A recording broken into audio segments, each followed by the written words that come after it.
안녕하십니까? 오늘은 로마서 12장 1절로 2절 말씀입니다. 그러므로 형제들아 내가 하나님의 모든 자비하심으로 너희를 권하노니 너희 몸을 하나님이 기뻐하시는 거룩한 산 제물로 드리라. 이는 너희가 드릴 영적 예배니라. 너희는 이 세대를 본받지 말고 오직 마음을 새롭게 함으로 변화를 받아 하나님의 선하시고 기뻐하시고 온전하신 뜻이 무엇인지 분별하도록 하라. 자, 이 말씀은 이 시대에 정말로 꼭 필요한 말씀입니다. 이 말씀을 묵상하다 보면 많은 것을 깨닫게 됩니다. 바울은 예수님을 믿는 자들에게 권합니다.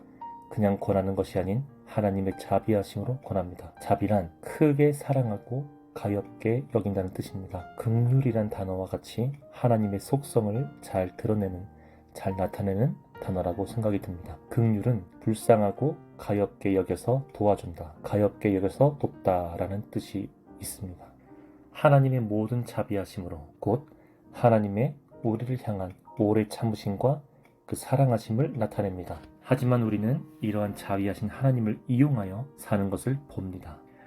이렇게 살면 안 되는데, 이제 이런 생활에서 나가야 하는데, 이런 죄에 대한 인식은 있지만 우리는 그 생활에서 벗어나지 못합니다. 솔직히 말하면 못하는 게 아니라 안 하는 겁니다. 하나님이 싫어하시는 것을 알면서도 괜찮을 거야, 하나님은 자비하시니까, 하나님은 우리를 사랑하시니까 이 정도는 괜찮겠지, 오래 참으시는 분이시니까 조금만 더 이렇게 우리는 하나님을 이용하며 살아가는 것을 알 수 있습니다. 바로 세상과 타협하며 살아간다는 뜻이 됩니다. 우리가 세상 속에 빠져서 나가려고 허우적대는 것을, 나가고 싶은데 나가야 한다는 의지가 약하기에 바둥바둥대는 하나님께서는 이런 우리의 나약함을 아시고 그의 긍휼하심으로 우리를 기다리시고 도우십니다. 우리가 우리 몸을 하나님이 기뻐하시는 거룩한 산 제물로 드리도록 바울은 진심을 다해 권하고 있습니다. 이것은 바울을 위해서도 아닌 하나님을 위해서도 아닙니다. 바로 우리 자신을 위해서입니다. 이 방법 외에는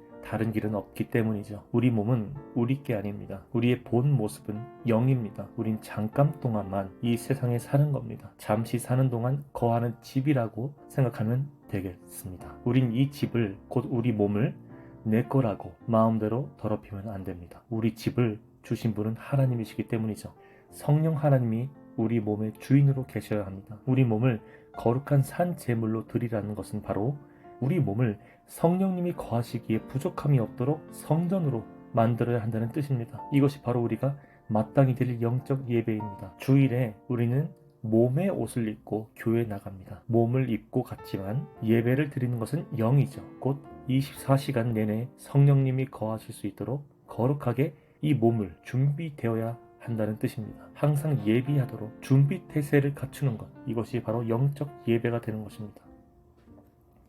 너희는 이 세대를 본받지 말고 오직 마음을 새롭게 함으로 변화를 받아 하나님의 선하시고 기뻐하시고 온전하신 뜻이 무엇인지 분별하도록 하라. 여기서 세대, 이 세대는 같은 시대에 살면서 공통의 의식을 가지는 비슷한 연령층의 사람들이라고 사절에 나옵니다. 곧 우리는 다른 사람들과 같은 시대를 살아가면서 같은 것을 보고 같은 것을 듣고 성장합니다. 하지만 이 세대는 악한 세대입니다. 왜냐하면 이 세대를 지배하고 이끌어가는 것이 바로 사탄이기 때문입니다. 세상은 그 세상을 다스리고 지배하는 임금에 의하여 임금의 뜻대로 진행되어져 갑니다. 이 세상의 임금은 사탄 마귀입니다. 그들의 지배하에 있는 이 세상도 그들의 바램대로, 그들의 계획대로 되어가죠. 한마디로 이 세상에서 살아간다는 것 자체가 그들의 노예로 살아간다는 겁니다. 그렇다면 어떻게 본받지 않고 살 수가 있을까요? 바로 마음을 새롭게 해서 변화를 받아야 한다고 합니다. 그런데 여기에서 중요한 포인트가 있죠. 오직입니다. 오직 한 가지 길밖에 없다는 뜻이에요. 마음을 새롭게 하는 것 외에는 다른 방법이 없다는 뜻이 됩니다. 새롭게 하다, 새롭게. 이 새롭다라는 것은 전의 것은 전부 없어진다는 뜻입니다. 전의 것은 다 버리고 아예 새로운 모습으로 된다는 뜻이죠. 그렇다면 어떻게 마음을 새롭게 할까요? 골로새서 3장 10절에 보면 이런 말씀이 있습니다. 새 사람을 입었으니 이는 자기를 창조하신 이의 형상을 따라 지시기까지 새롭게 하심을 입은 자니라. 우리를 창조하신 하나님의 형상을 따라야 합니다. 이게 바로 새 사람이에요. 그분을 진심으로 전심으로 따르게 되면 모든 짓던 죄들은 서서히 제거가 됩니다. 그런데 지시개까지, 곧 우리 머릿속에 든 더러운 것들과 온갖 잡다한 것까지 전부 지워버릴 수 있다는 뜻입니다. 예수님께서 니고데모에게 말씀하셨듯이 물과 성령으로 거듭나야 합니다. 성경 말씀을 읽어야만 하나님께서 우리를 도우실 수 있습니다.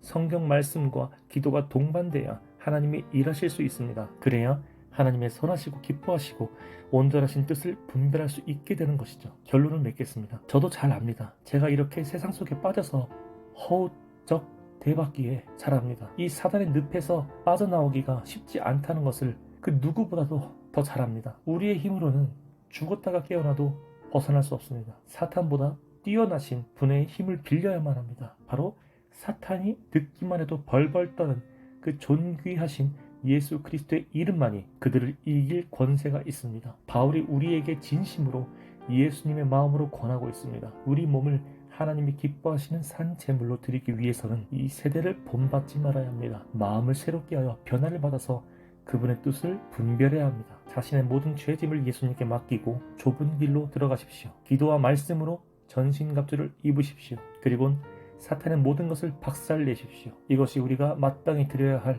영적 예배이며 예배자의 태도입니다. 끝까지 승리하는 저와 여러분이 되기를 소망합니다.